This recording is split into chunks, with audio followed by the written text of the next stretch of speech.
Merhaba arkadaşlar. Hadi Örsen'in YouTube kanalıma hepiniz hoş geldiniz. Bugün size bonbon model hırka çalışmasının anlatımını yapacağım. Sizler de benimle örmek isterseniz kanalıma ücretsiz olarak abone olabilirsiniz arkadaşlar. Beğeni ve yorumlarınızla beni desteklerseniz sevinirim. Yeni videolarımdan haberdar olmak için de bildirim zilini açabilirsiniz. Şimdi hırkamızın ölçülerini vereyim arkadaşlar. Hırkamızın ölçüleri 12-18 ay ölçülerinde.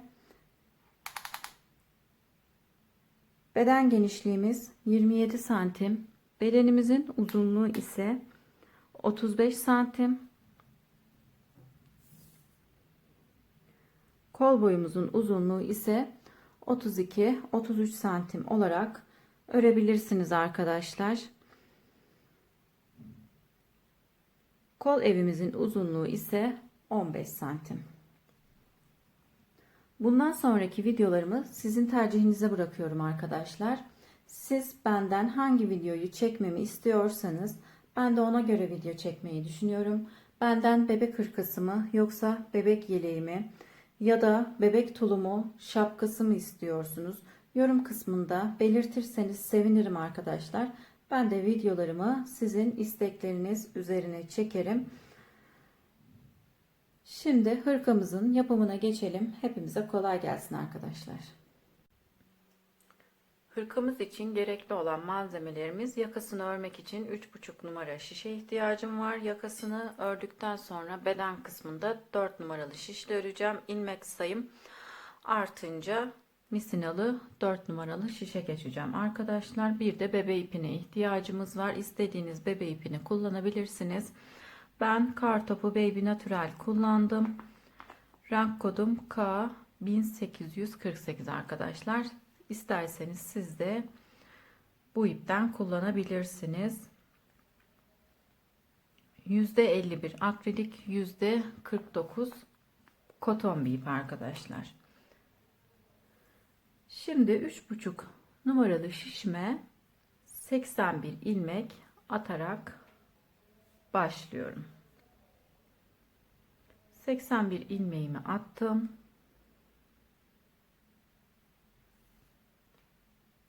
İlk 7 ilmeğimi haroşa olarak öreceğim. Ama ilk önce 2 ilmeğimi örmeden alıyorum. Burada fitil yapacağız arkadaşlar. 3 4 5 6 ve 7. 7 ilmeğimi haroşa olarak ördüm. Şimdi bir ters bir düz olarak örmeye devam ediyorum. Bir ters bir düz, bir ters bir düz olarak 7 ilmek kalana kadar bir ters bir düz olarak devam edelim.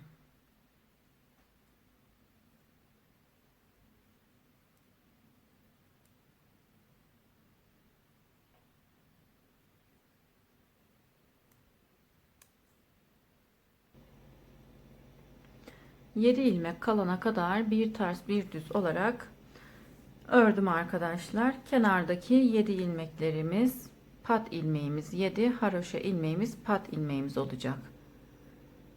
1 2 3 4 ve 5. 5 tanesini haroşa olarak ördüm. 2 tanesini örmeden şişime geçiriyorum. Şimdi ön yüzdeyim.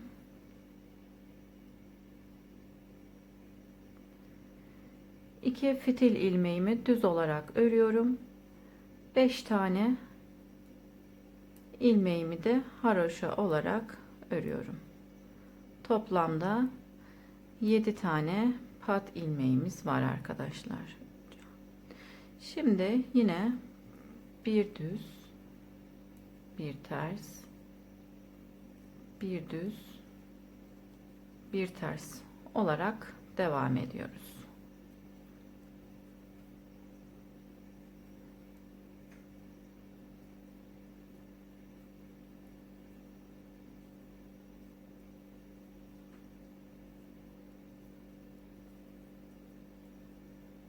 Yine 7 ilmek kalana kadar bir ters bir düz olarak devam edelim.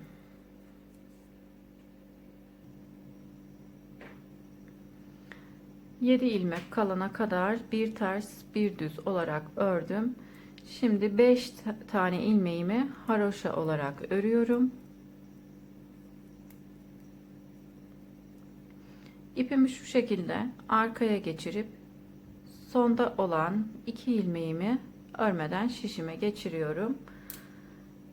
Şimdi arka yüzdeyim.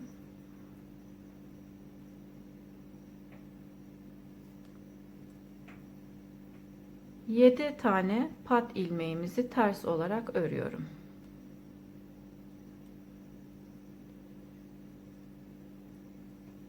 Dört, 5, 6 ve 7. Şimdi bir ters, bir düz, bir ters, bir düz olarak 7-8 sıra örüp yakamızı tamamlayalım arkadaşlar. 7-8 sıra örüp gelelim.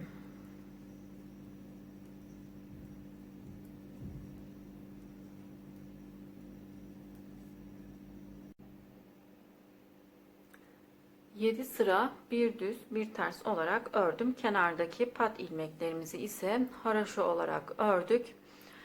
2 ilmeğimizi de fitil olarak uyguladık arkadaşlar. 1 2 3 4 5 6 7 7 sıra ördük. Buradan sayarsak 1 2 3 haroşa sırası ördük. 4. haroşa sırasında ilik açacağız. 2 ilmeğimi düz olarak ördüm. 2 ilmeğimi haroşa olarak ördüm. Alttaki ilmeğimi şişime geçirip geçirmiş olduğum ilmeği de örüyorum. Hemen yanındaki 2 ilmeği kesiyorum. Yani bir ilmek artırmış, bir ilmek kesmiş olduk arkadaşlar. Burada iliğimizi açtık. Yine bu sırada bir düz, bir ters, bir düz, bir ters olarak devam edeceğiz. Arka sıramızda yine bir düz, bir ters olarak devam edeceğiz. Ön yüzümüze geçtikten sonra ayrımlarımızı yapacağız arkadaşlar. Şimdi o kısma kadar gelelim. Yaka kısmımızı 3,5 numara şişle örerek tamamladık. Bu kısımda da bir tane iliğimizi açtık arkadaşlar. Şimdi 4 numaralı şişime geçiyorum ve ayrımlarımızı yapacağız. Bu sırada ayrımlarımızı yapacağız. Yine 2 ilmeğimi düz olarak örüyorum. 5 haroşa ilmeğimi örüp şimdi ayrımlarımıza geçelim. Ön kısmımızda 15 ilmek olacak arkadaşlar. 7 tanesi pat ilmeğimiz, 8 tanesini düz olarak öreceğim. 1 2 3 4 5 6 7 ve 8.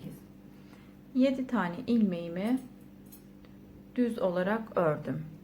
Arada birer ilmeğimiz olacak. Buradaki ilmeğimin kenarlarına birer artırma yapacağım. Şu şekilde alttaki ipimi şişime takarak düz olarak örüyorum ve artırmamı yaptım arkadaşlar. Şimdi ortada olan bir ilmeğimi düz olarak örüp bu sefer şu şekilde ilmeğimi şişe geçiriyorum. Bu şekilde geçirip yine düz olarak örüyorum. Şimdi koldaki ilmeklerimi öreceğim. Kolumuzda 11 ilmeğimiz var. 1 2 3 4 5 6 7 8 9, 10 ve 11. Kolumuzda 11 ilmek, önler 15 ilmek, 7 tanesi pat ilmeğimiz. Arkamız ise 25 ilmek olacak. Aralarda ise birer ilmeğimiz olacak şekilde ayrımlarımızı yapacağız arkadaşlar. Şimdi yine şu şekilde şişime geçiriyorum. Düz olarak örüyorum. Aradaki bir ilmeğimi de yine düz olarak örüp diğer tarafında bu şekilde geçirip yine düz olarak örüyorum. Artırmalarımı ben bu şekilde yapıyorum arkadaşlar. Siz istediğiniz gibi artırmalarınızı yapabilirsiniz. Şimdi arkamız için 25 tane düz öreceğim. 2 3 4 5 6 7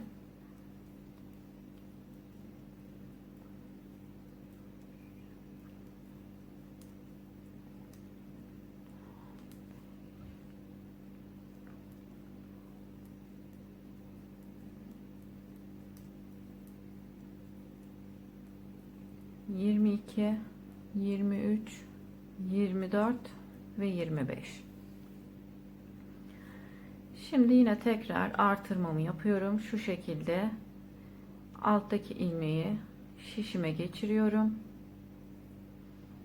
Düz olarak örüyorum. Arada olan bir ilmeğimi yine düz olarak ördüm. Şimdi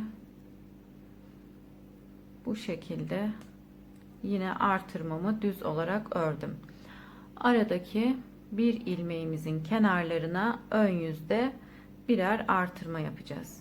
Şimdi koldaki ilmeklerime geçtim. 11 tane ilmeğimi düz olarak örüyorum. Kol ilmeğimi 3 4 5 6 7 8 9 10 ve 11. Şimdi yine artırmalarımı tekrar göstereyim. Gizli artırmalarım bu şekilde hiç belli olmuyor arkadaşlar. İsterseniz siz de bu şekilde yapabilirsiniz ya da kendi bildiğiniz artırmayı yapabilirsiniz. Hangisi kolayınıza gidiyorsa o şekilde yapabilirsiniz. İlmeğimi, şişimi şu şekilde alıp diğer şişime geçiriyorum.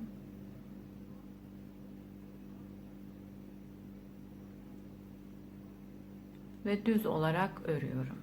Şimdi arada olan bir düz ilmeğimi ördüm. Yine alttaki ilmeği yine şişime bu şekilde geçirip yine düz olarak örüyorum ve gizli artırmalarımı yapmış oluyorum. Şimdi önde olan ilmeklerimin 8 tanesini düz olarak öreceğim.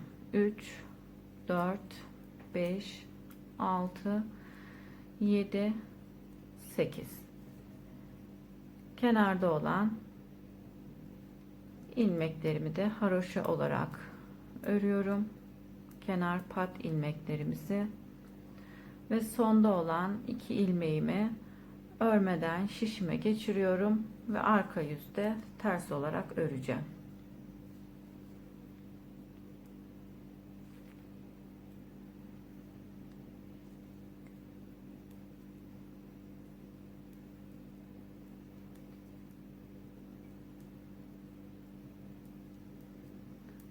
Arka yüzde bütün ilmeklerimizi ters olarak örüyoruz.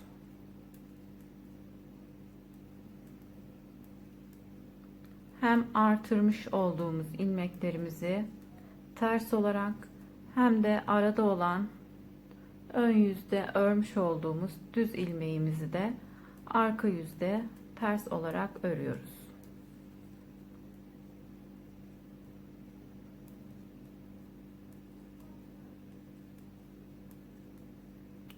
Sıra sonuna kadar ters olarak örelim, ön yüze geçelim arkadaşlar.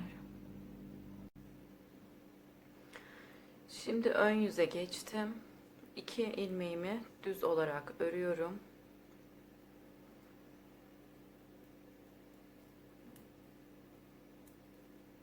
5 tane ilmeğimi de haroşa olarak ördüm. Şimdi öndeki ilmeklerimi yine düz olarak örüyorum.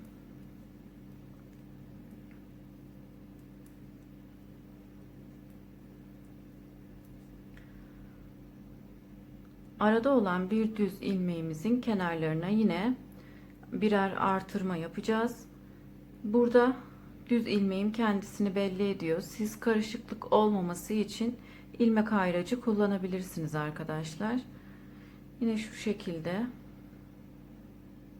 artırmalarımı yapıyorum. Artırmalarımı da düz olarak örüyorum.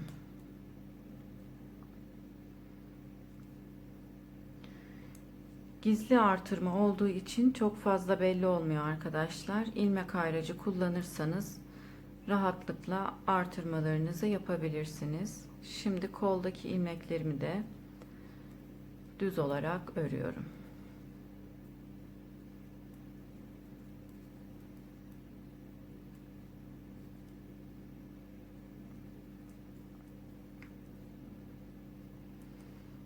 Şurada artırma yapmıştım bir önceki sırada. Bu kendisini belli ediyor. Bunu da örüyorum ve arada olan ilmeğimin kenarlarına gizli artırmalarımı yapıyorum.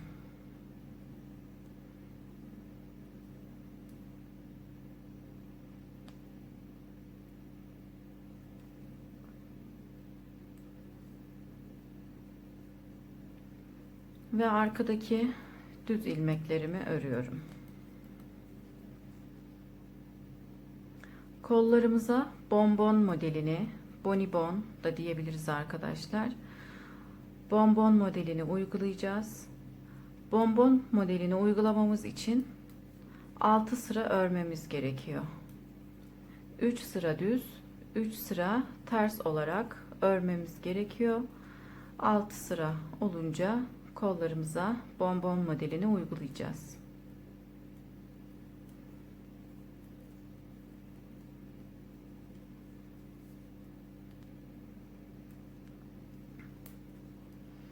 Evet, şimdi bir önceki sırada artırma yapmış olduğum ilmeğimi de örüyorum ve yine aradaki düz ilmeğimin kenarlarına birer artırma yapıyorum.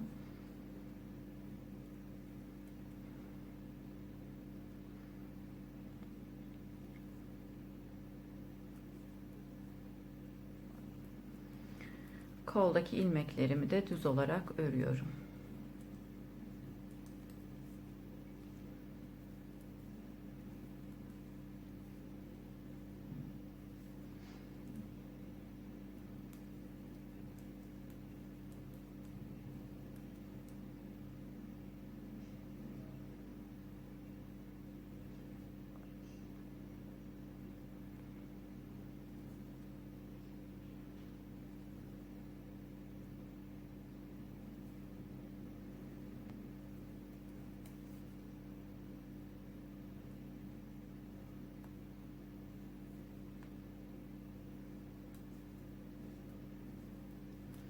Öndeki ilmeklerimi de düz olarak örüyorum.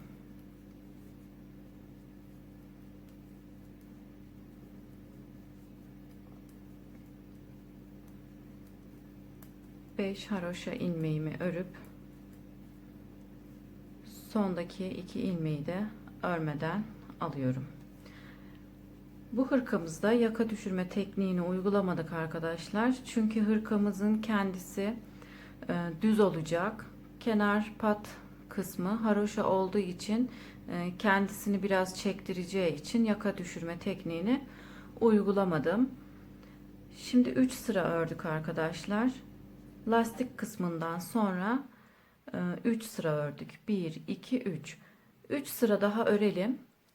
Daha sonra bonbon modelini yapmaya geçelim. Kollarımıza bonbon modelini uygulayalım arkadaşlar.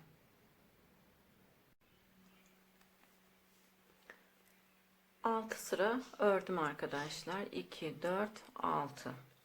Şimdi kollarımızda bonbon modelini yapacağız. Yine 2 ilmeğimi düz örüyorum.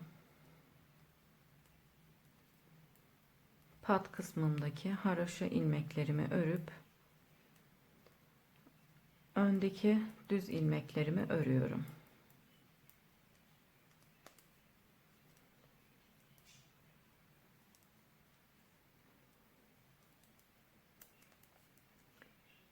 Şimdi ortada olan ilmeğimiz kendisini belli etmeye başladı. Yine kenarlarında birer artırma yapıyoruz.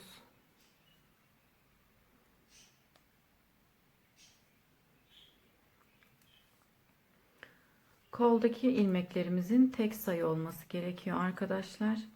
Şimdi kolumuzda 2, 4, 6, 8, 10, 12, 14, 16, 17.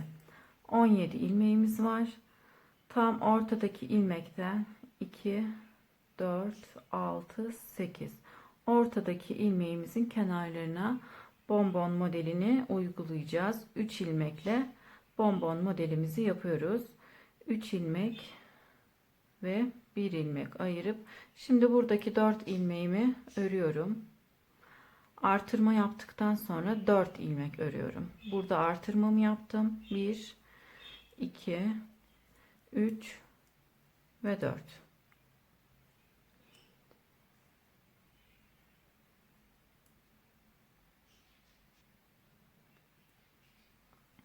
Şimdi buradaki ilmeğimi 4 kez söküyorum. 2, 3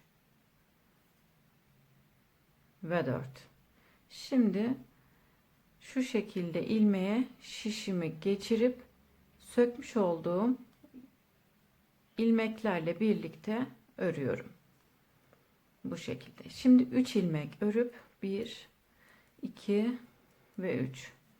Burada yine 4 ilmeği sökeceğim. 1, 2, 3 ve 4. 4 kez söküyorum. İlmeğimizi 4 kez söküp buradaki ilmeğe şişimi geçirip hepsini birlikte örüyorum. Şimdi yine 3 ilmek örüyorum. 1, 2, 3. 3 ilmek ördüm.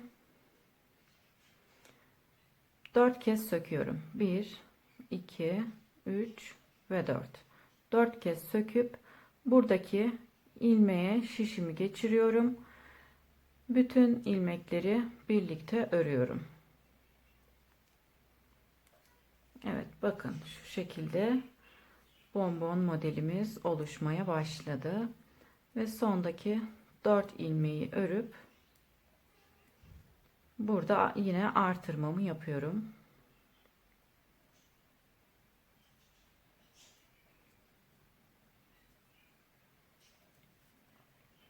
Arada olan bir düz ilmeğimi örüyorum. Yine kenarına bir tane artırma yapıyorum. Şimdi arkadaki ilmeklerimizi düz olarak örelim.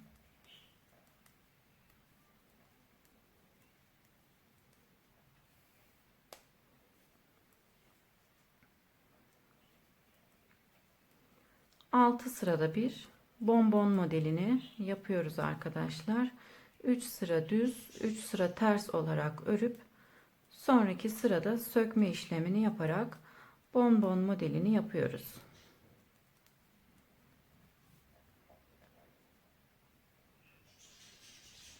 Benim en sevdiğim modellerden bir tanesi. Hem görünüm olarak çok güzel hem de örmesi çok zevkli. Bebeklere de çok yakışıyor arkadaşlar.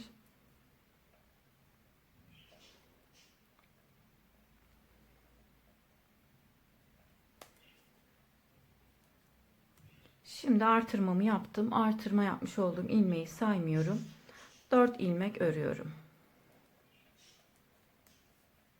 Şimdi buradaki ilmeğimi 4 kez söküyorum.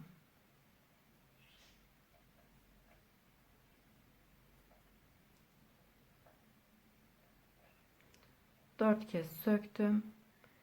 İlmeğe şişimi geçirip hepsini birlikte örüyorum.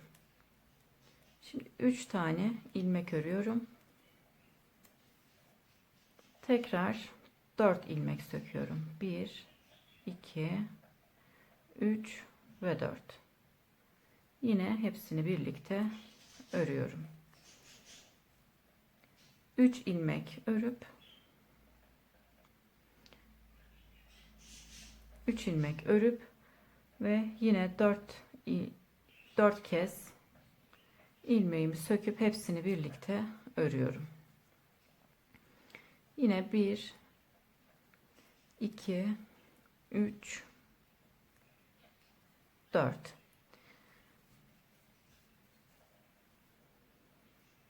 Yine artırmalarımı yapıyorum.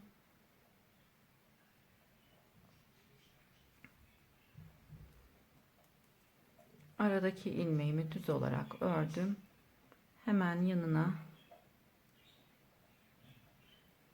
gizli artırmamı yapıyorum.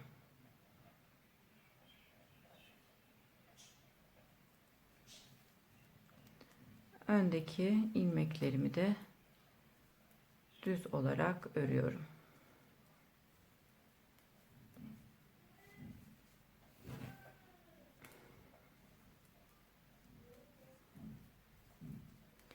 Şimdi arkadaşlar yine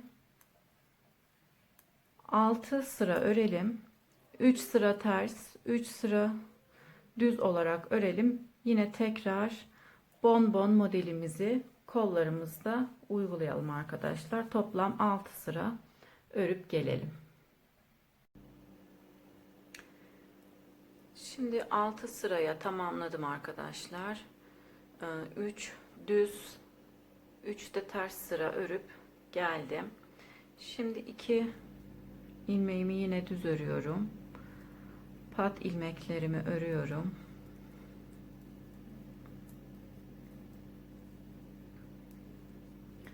Ön kısımdaki ilmeklerimi düz olarak örüyorum.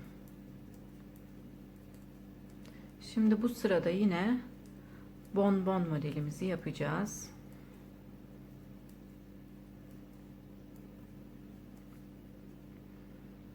Hemen gizli artırmamı yapıyorum. Bir ilmeğimi düz örüp hemen yanına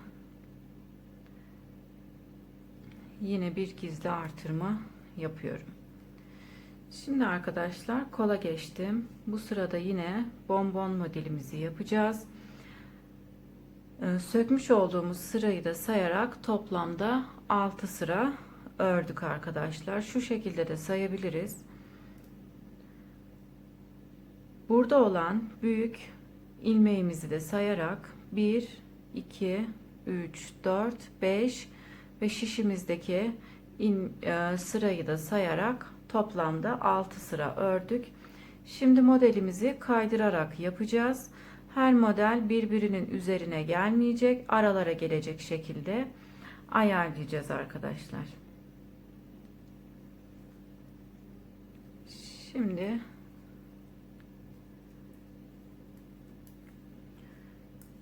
şu şekilde yapıyoruz. Tam burada büyük olan ilmeğimizi ve kenarlarında olan 3 ilmeğimizi bonbon modeli olarak kabul edip hemen yanındaki ilmeğimizi söküyoruz. Buradaki ilmeği 4 kez söküyorum.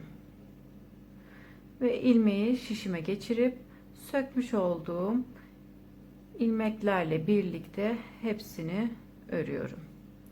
Şimdi 3 ilmeğimi düz olarak örüyorum. Bir önceki sırada yapmış olduğum bonbonun tam ortadaki ilmeğini söküyorum. Modelimizi kaydırarak yapıyoruz. Birbirinin üzerine denk gelmiyor.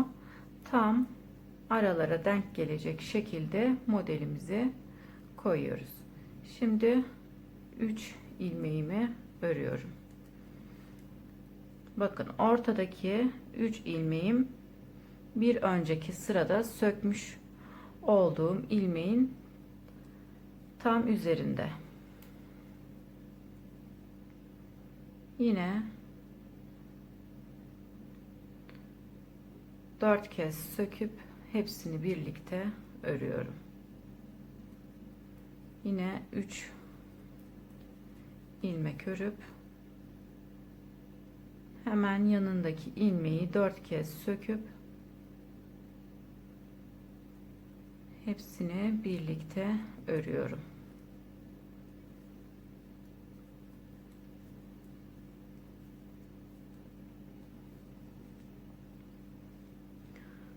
Bu şekilde modelimiz oluştu arkadaşlar. Hepsi birbirinin üzerine gelmiyor. Çapraz şekilde modellerimizin kurulumunu yapıyoruz.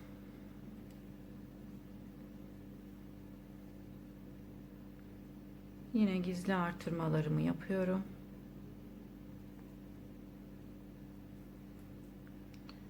Aradaki düz ilmeğimi ördüm ve tekrar gizli artırmamı yaptım. Şimdi arkadaki düz ilmeklerimi örüyorum.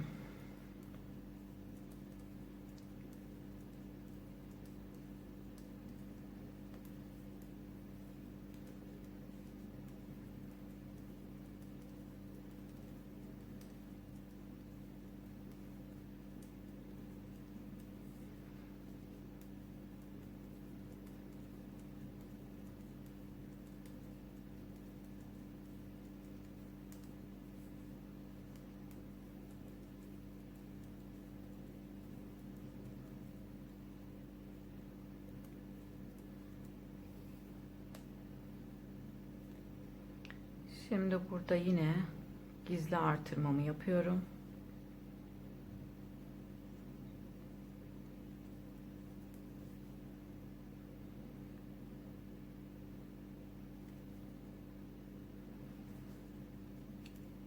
Şimdi yine buradaki ilmeğimi bonbon yapacağım modelin ortadaki ilmeği sayarak 1 2 3 hemen kenardaki ilmeği söküyorum. 1 2 3 4 5 artırma yapmış olduğum ilmekle birlikte 6 ilmek örüp hemen yandaki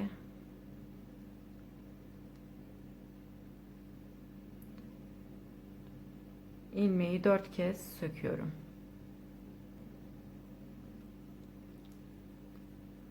Dört kez söküp hepsini birlikte örüyorum. Şimdi 3 ilmek örüp yine yandaki ilmeği 4 kez söküyorum. İlmeğime şişimi geçirip hepsini birlikte örüyorum.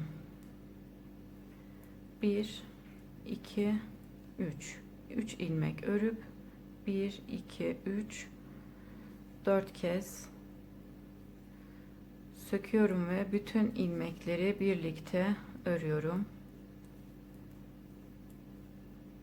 Yine 3 ilmek örüp 4 kez söküp hepsini birlikte örüyorum. 1 2 3 4 5 ilmek örüp bir tane ilmek artırma yapıyorum. Arada olan düz ilmeğimi örüp yine kenarına bir tane gizli artırma yapıyorum.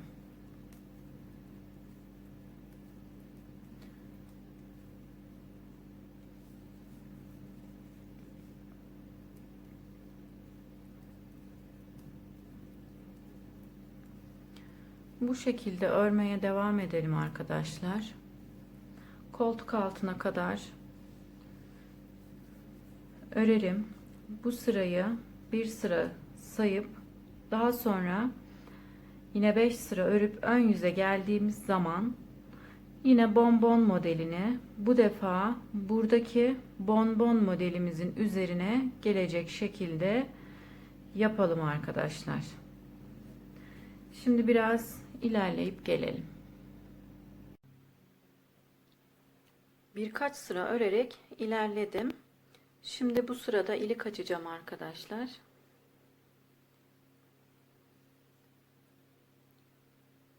2, 4, 6, 8, 10 ve 12.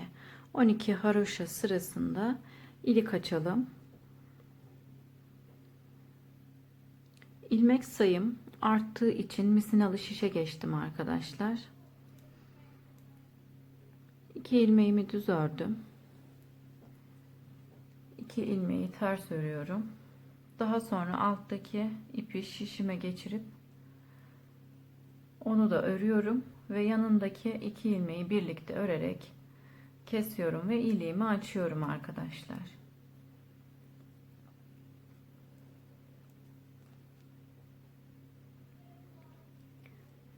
Şimdi yine ön kısımlarımızı düz olarak örüyorum.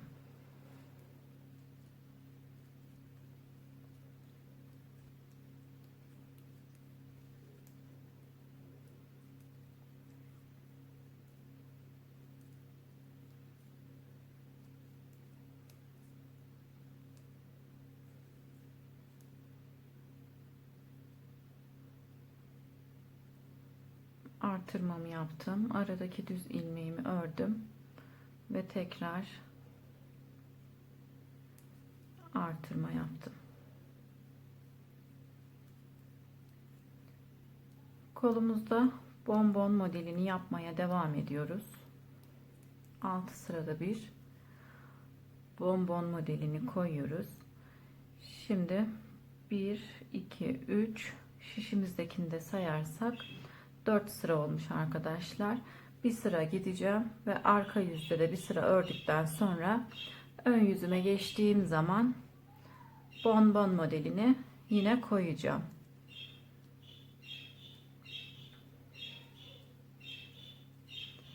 Şimdi koltuk altına kadar örelim arkadaşlar. Daha sonra kollarımızı ayıracağız. Koltuk altına kadar geldim arkadaşlar. Toplamda 18 artırma sırası ördük. Şimdi bu arada olan ilmeğimizi kolumuza ekliyoruz. Kolumuzu örmeye başlıyorum. Başka bir 4 numaralı şişle kolumu örüyorum.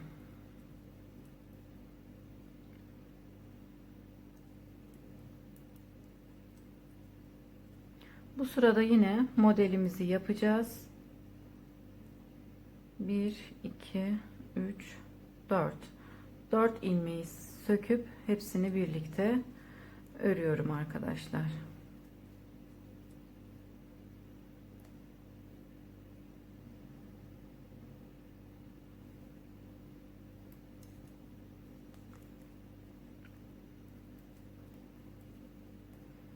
Üç ilmek örüp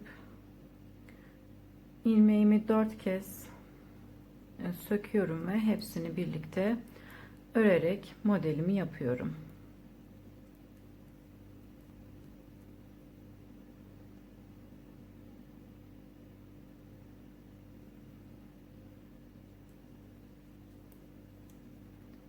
Şimdi şu kısma kadar devam edelim. Sıra sonuna kadar ördüm arkadaşlar. Yine burada arada olan ilmeğimizi de kolumuza ekledim.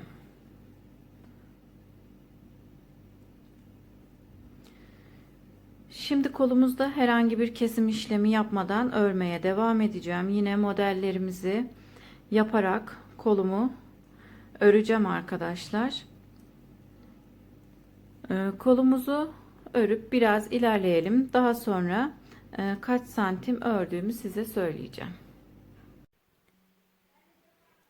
Kolumu tamamladım arkadaşlar. Toplamda 29 santim ördüm. Şimdi lastik kısmını öreceğim. Lastik kısmı da 3 ya da 4 santim olacak şekilde öreceğim. Toplamda 32-33 santim kol boyumuzun uzunluğu olacak. Şimdi kolumuzun lastik kısmını örelim. Bir ters bir düz olarak öreceğiz. Toplamda kolumuzda 48 ilmeğimiz var. 5 ilmeğini kesip 43 ilmekle kol lastiğimize devam edeceğiz. Aralarda keserek şu şekilde ters ilmeğime denk gelecek şekilde 2 ilmeğimi birlikte kesiyorum. Bir ilmek kesmiş oldum.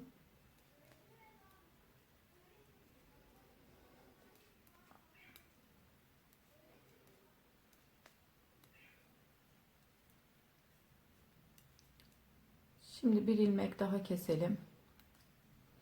Toplamda 5 ilmek kesip 43 ilmekle devam edelim.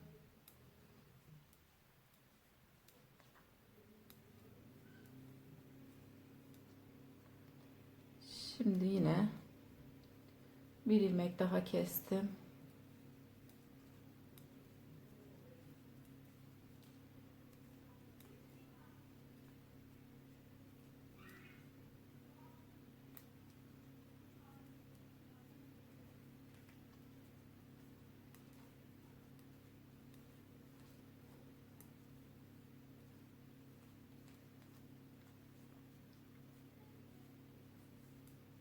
Şimdi bir ilmek daha keselim.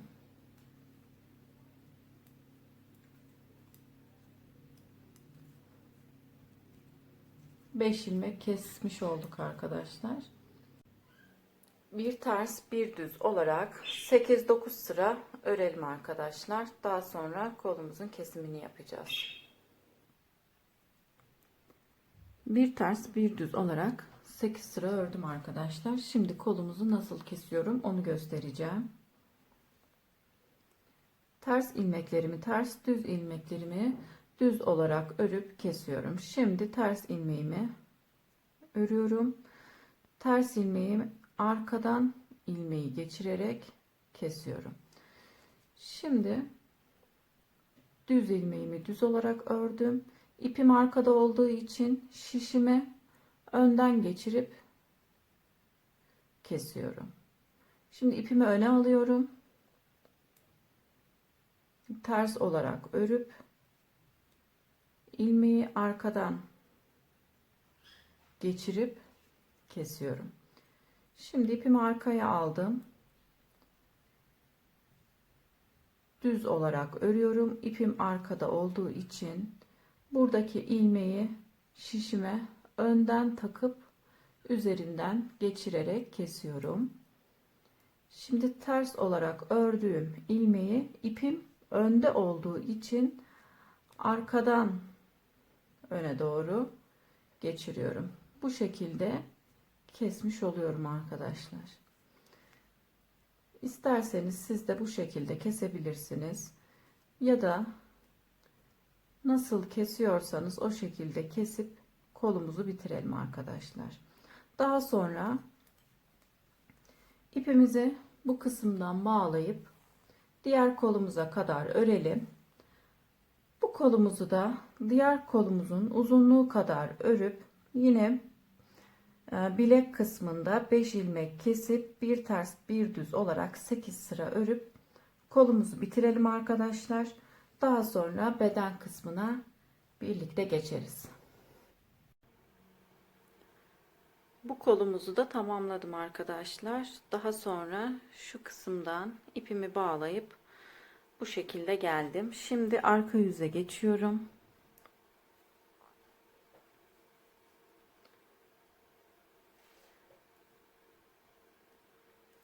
Bedende arka yüzümüzü ters, ön yüzümüzü ise düz olarak öreceğiz. Herhangi bir artırma ya da eksiltme işlemi yapmıyoruz.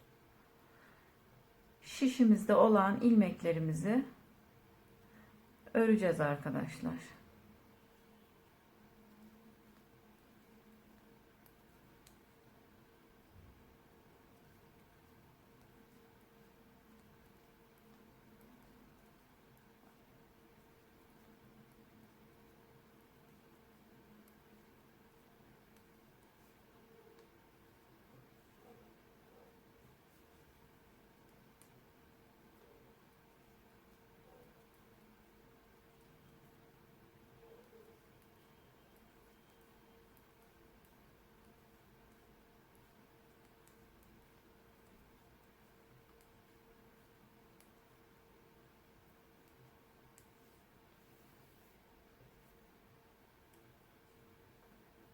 Şu şekilde arkamızı da ters olarak örüyoruz. Herhangi bir artırma yapmıyoruz.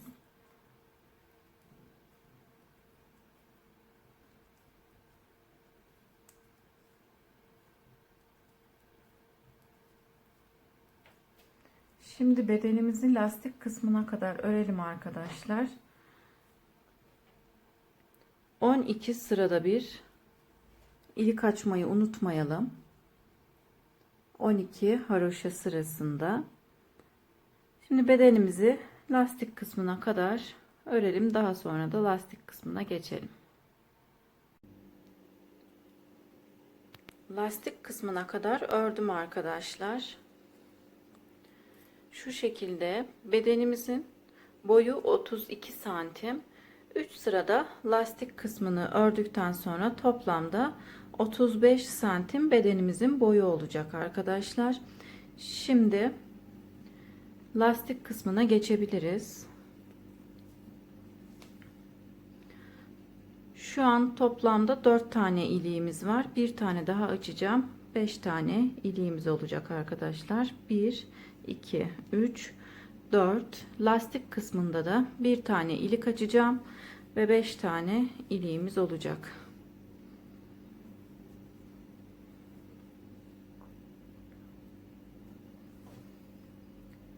Şimdi lastik kısmını örmeye geçiyorum.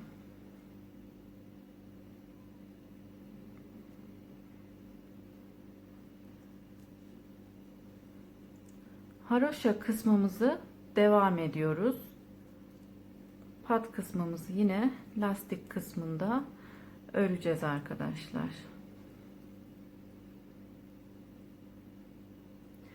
Şimdi buradan başlıyorum. Lastik kısmını örmeye buradan başlıyorum. Bir düz, bir ters, bir düz, bir ters olarak lastik kısmımızı öreceğiz arkadaşlar. Ama lastik kısmımızda 5-6 ilmek kesim yapacağım. Kendisini biraz toplaması için 5-6 ilmek keseceğim.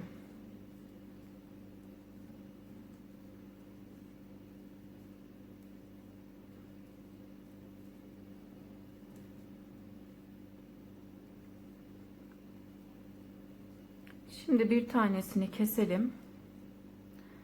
Ters ilmeğimize gelecek şekilde bir tane ilmeğimi kesiyorum. 2 ilmeği birlikte örerek kesiyorum. Şimdi bir düz, bir ters, bir düz, bir ters olarak devam ediyorum.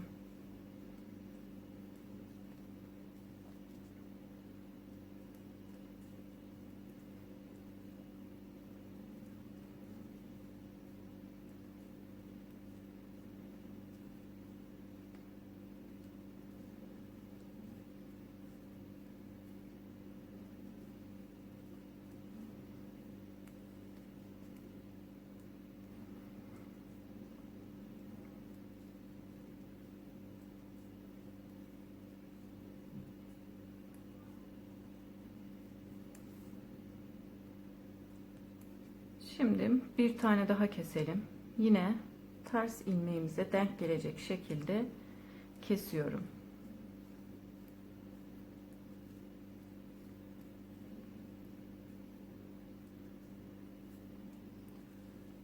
Bu şekilde 5-6 ilmek kesebiliriz arkadaşlar. Bir ters, bir düz olarak devam edelim. Bir ters, bir düz olarak sıra sonuna kadar geldim. 5 ilmek de eksilttim arkadaşlar. Şimdi pat kısmımızı yine haroşa olarak devam ediyorum.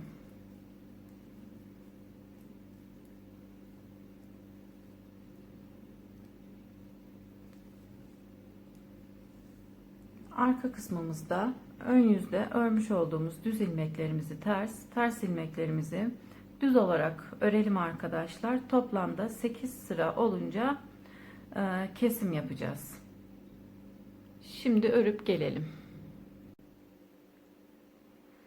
lastik kısmını 8 sıra örerek tamamladım arkadaşlar. Lastik kısmımızın boyu 3 santim. Bedenimizin boyu ise 32 santim. Beden boyumuz toplamda 35 santim olacak arkadaşlar.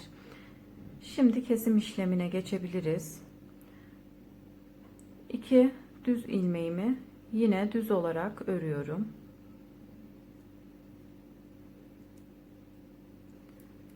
Daha sonra ilk baştaki ilmeğimi ikinci ilmeğimin üzerinden geçirip kesiyorum.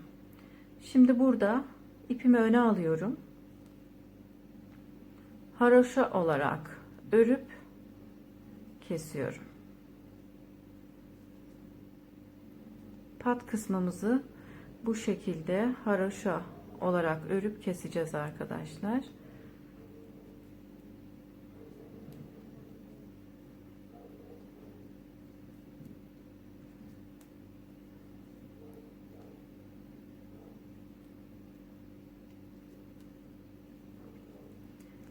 Şimdi ipimi arkaya alıyorum.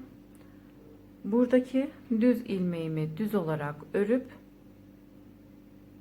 bir arkadaki ilmeği önden üzerinden geçiriyorum. Şimdi ipimi öne aldım. Ters ilmeğimi ters olarak örüp bu sefer ilmeği arkadan geçiriyorum.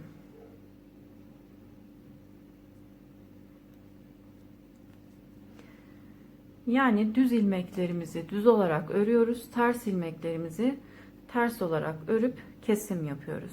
Şimdi tekrar göstereyim. Düz ilmeğimi düz olarak ördüm. Ön taraftan ilmeğimin üzerinden geçirerek kesiyorum.